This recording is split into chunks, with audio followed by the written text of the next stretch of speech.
सुनाई पाठ 9 इज्जत कर्णशाक्य। इज्जत मागेर होइन, स्वतःस्फूर्त रूपले अरूबाट प्राप्त हुने चीज हो। आफूले इज्जत पाउनका लागि अरूलाई इज्जत दिनुपर्छ। अरूले तपाईलाई प्रशंसा गरेको मन पर्छ भने अरूका राम्रा कामलाई प्रशंसा गर्ने बानी आजैदेखि बसाल्नुहोस्। तपाईले कसैलाई तारिफ गरेको कुरा सुनेपछि उसले पनि तपाईलाई तारिफ गर्न सुरु गरिहाल्छ। गालीले गाली फर्काउँछ, तारिफले तारिफ निम्त्याउँछ। ईर्ष्या र जलनले मानिसलाई सबैभन्दा दुखी बनाउँछ। कसैले राम्रो काम गरेर वाहा वाहा कमाउँछ वा दुःख गरेर 2-4 पैसा कमाउँछ भने उसको ईर्ष्या गर्ने होइन, झन् उसबाट प्रेरणा लिएर आफूले पनि केही गर्ने जाँगर विकास गर्नु नै एउटा उद्यमशील मान्छेको कर्तव्य हो। काम गर्नेलाई गर्न दिइएन भने अन्ततोगत्वा समाजले नै दुःख पाउँछ। राम्रोलाई राम्रो भन्नु, काम गरेकालाई स्याबास दिनु हामी सबैको कर्तव्य हो। आफूले जे देख्यो त्यही ठिक, आफूले जे सोच्यो त्यही जायज, आफ्नो चस्माले जे हेर्यो त्यही सत्य भन्ने एकतर्फी मानसिकता सभ्य समाजका सबैभन्दा ठूला अवगुण हुन्। कुनै चीजको अवधारणा बनाउँदा आफ्ना आँखाबाट मात्र होइन, अरूको आँखाबाट पनि हेर्न सक्नुपर्छ। यो मानिस मात्रको सबैभन्दा ठूलो कर्तव्य हो। त्यसैले कसैलाई हामीले आलोचना गर्दा एकचोटि अर्को दृष्टिकोणबाट पनि हेरौं। यदि अर्को दृष्टिकोणबाट पनि त्यो गलत हो भने त्यसलाई दुत्कार्न सकिन्छ। अन्यथा कसैलाई त्यसै आलोचना गर्ने हाम्रो कर्तव्य होइन। साँच्चै भन्ने हो भने हतार सबैलाई हुन्छ। यसको उचित समाधान एउटै मात्र हो, सबैले आफ्नो पालो पर्खनुपर्छ। धाक र रवाफ जमाएर लाइन मिच्ने काम स्वार्थी र असभ्य मानिसले मात्र गर्छ। आफूले आफ्नो इज्जत जोगाएर अरूको इज्जतलाई सम्मान गर्दै अगाडि बढ्नु असल मान्छेको कर्तव्य हो।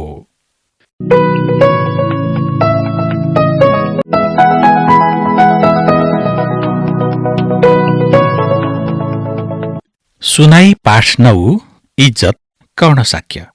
इज्जत मागेर होइन, स्वतःस्फूर्त रूपले अरूबाट प्राप्त हुने चीज हो। आफूले इज्जत पाउनका लागि अरूलाई इज्जत दिनुपर्छ। अरूले तपाईलाई प्रशंसा गरेको मन पर्छ भने अरूका राम्रा कामलाई प्रशंसा गर्ने बानी आजैदेखि बसाल्नुहोस्। तपाईले कसैलाई तारिफ गरेको कुरा सुनेपछि उसले पनि तपाईलाई तारिफ गर्न सुरु गरिहाल्छ। गालीले गाली फर्काउँछ, तारिफले तारिफ निम्त्याउँछ। ईर्ष्या र जलनले मानिसलाई सबैभन्दा दुखी बनाउँछ। कसैले राम्रो काम गरेर वाहा वाहा कमाउँछ वा दुःख गरेर 2-4 पैसा कमाउँछ भने उसको ईर्ष्या गर्ने होइन, झन् उसबाट प्रेरणा लिएर आफूले पनि केही गर्ने जाँगर विकास गर्नु नै एउटा उद्यमशील मान्छेको कर्तव्य हो। काम गर्नेलाई गर्न दिइएन भने अन्ततोगत्वा समाजले नै दुःख पाउँछ। राम्रोलाई राम्रो भन्नु, काम गरेकालाई स्याबास दिनु हामी सबैको कर्तव्य हो। आफूले जे देख्यो त्यही ठिक, आफूले जे सोच्यो त्यही जायज, आफ्नो चस्माले जे हेर्यो त्यही सत्य भन्ने एकतर्फी मानसिकता सभ्य समाजका सबैभन्दा ठूला अवगुण हुन्। कुनै चीजको अवधारणा बनाउँदा आफ्ना आँखाबाट मात्र होइन, अरूको आँखाबाट पनि हेर्न सक्नुपर्छ। यो मानिस मात्रको सबैभन्दा ठूलो कर्तव्य हो। त्यसैले कसैलाई हामीले आलोचना गर्दा एकचोटि अर्को दृष्टिकोणबाट पनि हेरौं। यदि अर्को दृष्टिकोणबाट पनि त्यो गलत हो भने त्यसलाई दुत्कार्न सकिन्छ। अन्यथा कसैलाई त्यसै आलोचना गर्ने हाम्रो कर्तव्य होइन। साँच्चै भन्ने हो भने हतार सबैलाई हुन्छ। यसको उचित समाधान एउटै मात्र हो, सबैले आफ्नो पालो पर्खनुपर्छ। धाक र रवाफ जमाएर लाइन मिच्ने काम स्वार्थी र असभ्य मानिसले मात्र गर्छ। आफूले आफ्नो इज्जत जोगाएर अरूको इज्जतलाई सम्मान गर्दै अगाडि बढ्नु असल मान्छेको कर्तव्य हो।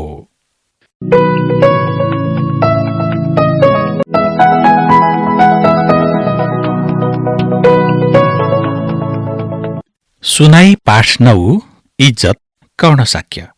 इज्जत मागेर होइन, स्वतःस्फूर्त रूपले अरूबाट प्राप्त हुने चीज हो।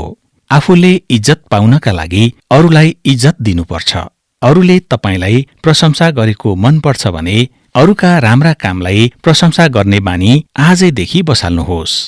तपाईले कसैलाई तारिफ गरेको कुरा सुनेपछि उसले पनि तपाईलाई तारिफ गर्न सुरु गरिहाल्छ। गालीले गाली फर्काउँछ, तारिफले तारिफ निम्त्याउँछ। ईर्ष्या र जलनले मानिसलाई सबैभन्दा दुखी बनाउँछ।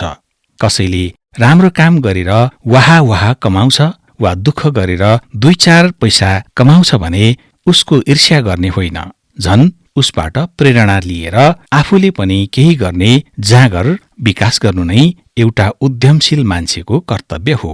काम गर्नेलाई गर्न दिइएन भने अन्ततोगत्वा समाजले नै दुःख पाउँछ। राम्रोलाई राम्रो भन्नु, काम गरेकालाई स्याबास दिनु हामी सबैको कर्तव्य हो। आफूले जे देख्यो त्यही ठिक, आफूले जे सोच्यो त्यही जायज, आफ्नो चस्माले जे हेर्यो त्यही सत्य भन्ने एकतर्फी मानसिकता सभ्य समाजका सबैभन्दा ठूला अवगुण हुन्। कुनै चीजको अवधारणा बनाउँदा आफ्ना आँखाबाट मात्र होइन, अरूको आँखाबाट पनि हेर्न सक्नुपर्छ। यो मानिस मात्रको सबैभन्दा ठूलो कर्तव्य हो। त्यसैले कसैलाई हामीले आलोचना गर्दा एकचोटि अर्को दृष्टिकोणबाट पनि हेरौं।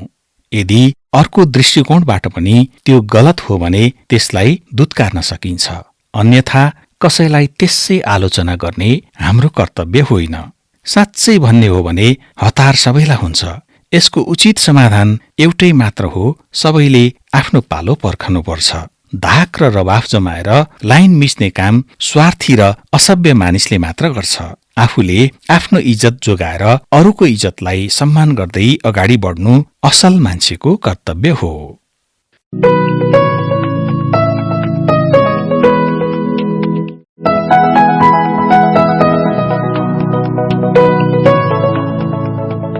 सुनाई पाठ 9। इज्जत कर्णशाक्य। इज्जत मागेर होइन, स्वतस्फूर्त रूपले अरूबाट प्राप्त हुने चीज हो। आफूले इज्जत पाउनका लागि अरूलाई इज्जत दिनुपर्छ। अरूले तपाईलाई प्रशंसा गरेको मनपर्छ भने अरूका राम्रा कामलाई प्रशंसा गर्ने बानी आजैदेखि बसाल्नुहोस्। तपाईले कसैलाई तारिफ गरेको कुरा सुनेपछि उसले पनि तपाईलाई तारिफ गर्न सुरु गरिहाल्छ। गालीले गाली फर्काउँछ, तारिफले तारिफ निम्त्याउँछ। ईर्ष्या र जलनले मानिसलाई सबैभन्दा दुखी बनाउँछ। कसैले राम्रो काम गरेर वाहा वाहा कमाउँछ वा दुःख गरेर 2-4 पैसा कमाउँछ भने उसको ईर्ष्या गर्ने होइन, झन् उसबाट प्रेरणा लिएर आफूले पनि केही गर्ने जाँगर विकास गर्नु नै एउटा उद्यमशील मान्छेको कर्तव्य हो। काम गर्नेलाई गर्न दिइएन भने अन्ततोगत्वा समाजले नै दुःख पाउँछ। राम्रोलाई राम्रो भन्नु, काम गरेकालाई स्याबास दिनु हामी सबैको कर्तव्य हो। आफूले जे देख्यो त्यही ठिक, आफूले जे सोच्यो त्यही जायज, आफ्नो चस्माले जे हेर्यो त्यही सत्य भन्ने एकतर्फी मानसिकता सभ्य समाजका सबैभन्दा ठूला अवगुण हुन्। कुनै चीजको अवधारणा बनाउँदा आफ्ना आँखाबाट मात्र होइन, अरूको आँखाबाट पनि हेर्न सक्नुपर्छ। यो मानिस मात्रको सबैभन्दा ठूलो कर्तव्य हो। त्यसैले कसैलाई हामीले आलोचना गर्दा एकचोटि अर्को दृष्टिकोणबाट पनि हेरौं। यदि अर्को दृष्टिकोणबाट पनि त्यो गलत हो भने त्यसलाई दुत्कार्न सकिन्छ। अन्यथा कसैलाई त्यसै आलोचना गर्ने हाम्रो कर्तव्य होइन। साँच्चै भन्ने हो भने हतार सबैलाई हुन्छ। यसको उचित समाधान एउटै मात्र हो, सबैले आफ्नो पालो पर्खनुपर्छ।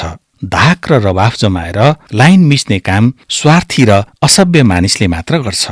आफूले आफ्नो इज्जत जोगाएर अरूको इज्जतलाई सम्मान गर्दै अगाडि बढ्नु असल मान्छेको कर्तव्य हो।